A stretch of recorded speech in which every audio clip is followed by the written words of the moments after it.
后来咱台湾总算是摕到第一批牛津 AZ 疫苗，117000剂，刷落来要安怎互民众来自理？指挥中心按算有10大族群是优先来自的对象，第一顺位当然是医术人员。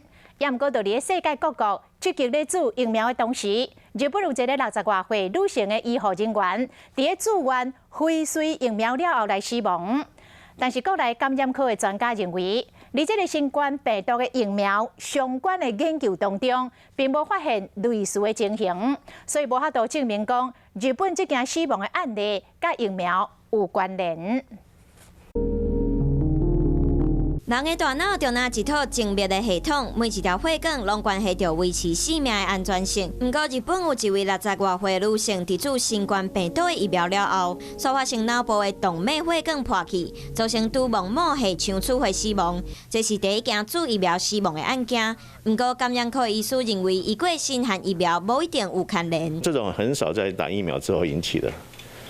目前的新冠肺炎疫苗呢，在国外已经打了。其实已经打了100万、1000万了哈，上亿剂了。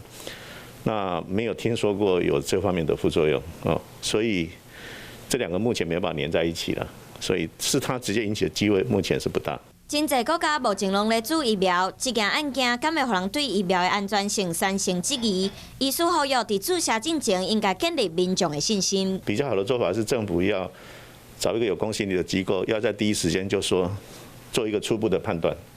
就是可能是啊，或者不确定，或者可能不是啊，让民众了解专家初步判断的结果。注疫苗的计划目前有10个族群优先，包括医术人员、防疫人员、接触风险较悬的人、警察、宪兵、军人和65岁以上的士大，和19岁到64岁高风险疾病者，加起来占总人口的65%。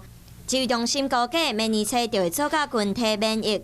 国家上18岁以下来注射，伫明年中就会做到全民注射。不过，是毋是会当照规划时程，嘛牵涉到疫苗的供应是毋是稳定充足。